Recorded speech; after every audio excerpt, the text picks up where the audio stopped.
Look, I'm not going to be repetitive on everything he said. I work with y'all very closely behind the scenes, and that's what I do best. I don't like to be out here out front. I like to work behind the scenes and do the right thing, make proposals, and get something done that's beneficial not only for the employees, but for the taxpayers in the city. That's the way we do. But we've been put in a compromising position that it doesn't happen anymore. We go and make proposals. We don't need to be here fighting this retirees' insurance provisions. I've sat in meetings after meetings after meetings, listen to the oversight committee throw things out there, and the next time I come to a meeting, I don't even know where the things came from that they talk about. We've got people dedicated to this process, just as you all are. Now, I heard all these people talking. As you can see, I had all this stuff ready, and they just tore it all apart because I'd be so redundant. You know the facts. You know that the people are hurting. The Chamber of Commerce knows if we put these people in this insurance provision, they're not going to help poverty, they're going to increase poverty. The Builders Association over there know that if they continue what we're doing now, they don't have to worry about building houses because they're going to have plenty of these people got to give up. That's the thing that we're talking about. I'm not going to bore you with what you've done. You all know what you've done. I applaud what you've done. Sometimes you think it's the right thing to do. Maybe we think different. That's just life. But the real thing is this. Let's be real. I've heard about the tax rate. The tax rate in 1979 was $3.79. Nobody wasn't leaving the city. They were moving in. We were hiring people from Bartlett, Germantown, Colleyville. They were becoming proud Memphis firefighters.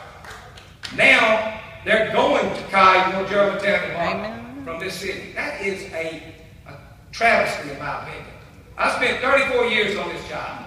I don't want to bore you with all the stuff I did. I lay dead into the building. Everybody talks about what happened to them. We accepted that job. But you know what? I heard all these people coming in here today, and they're asking for a promise. They're asking for y'all to give them a promise to give them $500,000 in treasure. Give the Music Corporation some money to move on. We're asking for the promise that was given to us. Y'all already gave us the promise.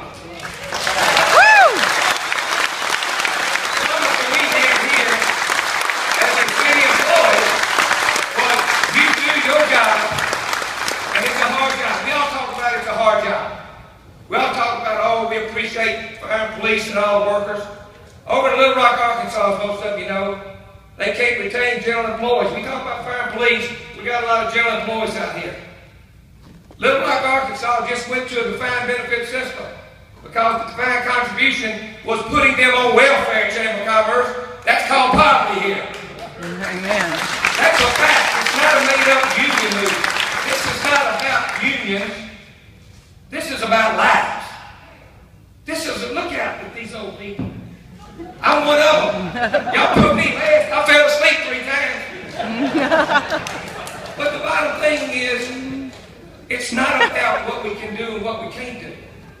It's they can't afford what you're putting on them. They don't have the money. They don't have the salary.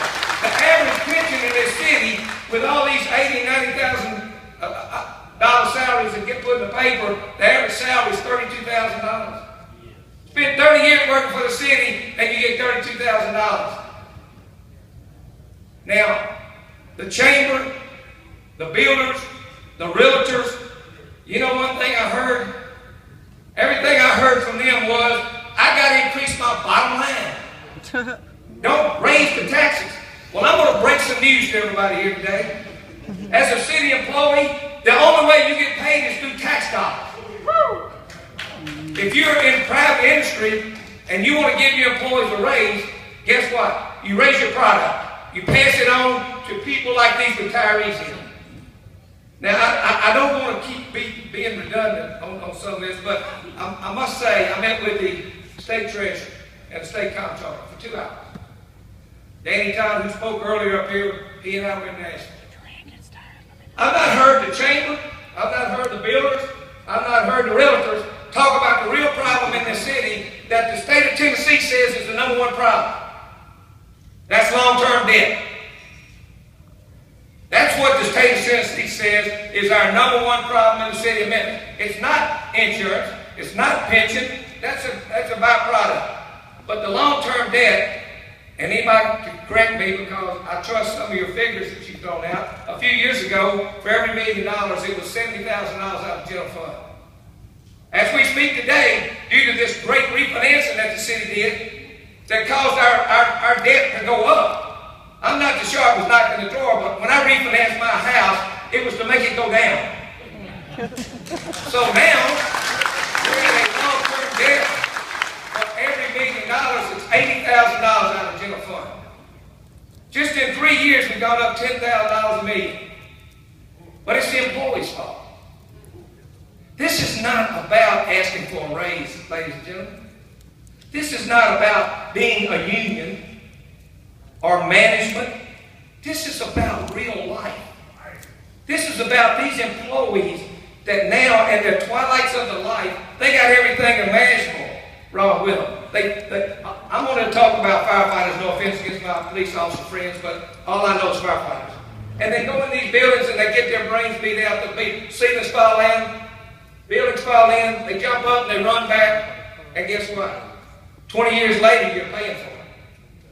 You beat it up, but 20 years later, you're coming, and all of a sudden, the doctor can't fix that knee. He can't fix that disc. He can't fix these things.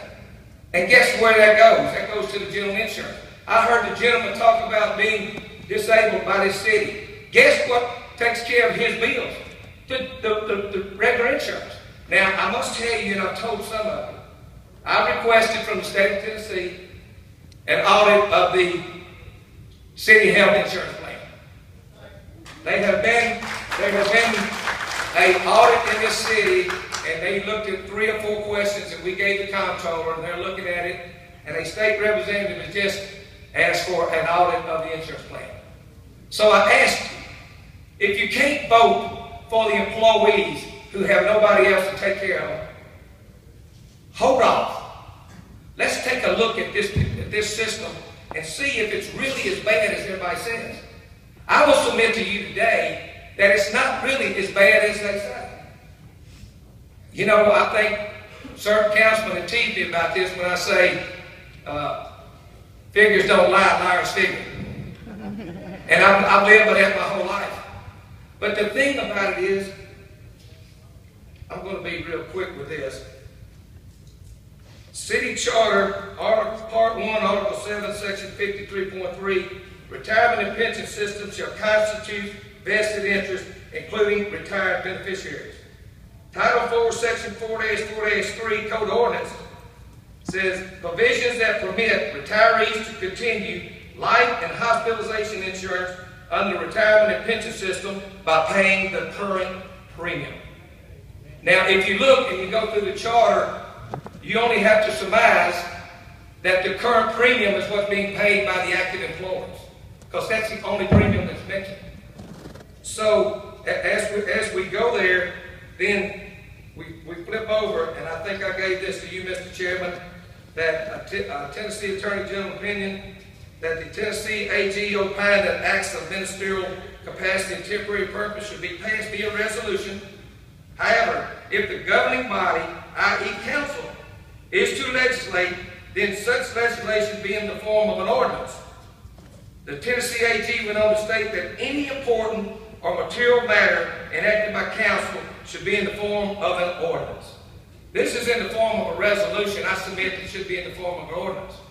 I didn't say that. The union didn't say that. The Tennessee AG said that. Now, we also have the state, since the administration brought the state in on all this, when they wanted to do this great refinancing that took place that cost us money. So we're asking the state to weigh in on this from a legislative and legal side.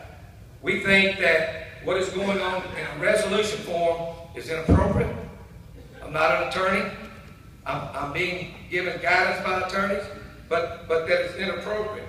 So as we look, some of these things that are parlayed from an ordinance, a resolution can't change what an ordinance does on the charter. We think that the city charter gives us the right to take this insurance into post-employment it plainly states it. If you pay the premium that you are paying with the provision that they can go up on co-pays and the premium. Not the provision that you must pay 100% of the insurance. That it says that nowhere in there. And as we get into all these things, I go back to looking at we talk about the retirees, and we talk about, well, so they can go to the exchange, they can do this, they can do that. Well, we can find a way, working together, doing the right thing, to paying what was promised these people. I'm a retiree. I'm like the brother who was up here before. Thank God I'm not on death's door yet. But the bottom line is, in fact, we do have people that are on death's door, sitting right out there. They're too proud to let anybody know, but we know. We've got people that have had multiple heart attacks since they left. We've got people that's lost legs due to diabetes that's been created, where a doctor says, you know, that's probably caused by your employment. But it's too late. It's after the fact. So, I know y'all are tired, and I know that you're rushing to get a budget. But let's back up. Nothing says that you can't set a tax rate without a budget. Nothing says that we can't find a way to come back to the table and discuss the contract that we have with these people. They've done their part. You know, they didn't have a choice. It was tax deductible. Everything that they paid was payroll deductible. So they paid every premium. They paid every pension obligation. They paid everything that they were told to pay. Now, some of you all wasn't around, and some of you probably wasn't even born. But let me give you a little quick synopsis of what it was when you hired onto the city back when Brother Beasley was talking and when I came on with some others. There wasn't any unions. You didn't get a choice to get up here and talk like this. You didn't get treated like an American. If you wanted to work for the city of Memphis, you did what you was told, when you was told, and how you were told. Now, when you walk in, I said, what about this insurance? I'm a 21-year-old kid. I'm invincible to the world. I don't need insurance. They said, boy, you will take out insurance. You will take out life insurance. You will pay this pension. That is an order. If you didn't do it, they suspended you. Now, people laugh about that, but that was the real world. And guess what? We all took it. We all were told, not just by the fire service, but we were told by the city administration, the mayors. The mayor used to come out and talk to all the recruits. Everybody said, you're not going to make a lot of money, Malone. Sure didn't. Never did. So when you think about putting these people in this position, seriously, this is not jokes. They don't have the money to pay. We hear people coming up here lobbying y'all about, well, we got to keep the tax rate because we got to build more houses, or we got to not keep the tax rate because we got to bring in more businesses. What are we doing with the people we got? What are we doing with these poor people that can't afford to live? They are putting money into the system. These retirees, for every dollar that comes out of the system, $2.38 is generated by the dollar that they put in. But for this community. So I know I'm running out of time. I told y'all I wouldn't get wound up. I didn't even use this. But seriously, I appreciate what y'all do. I enjoy working with you. But I'm saying, seriously, protect these old folks.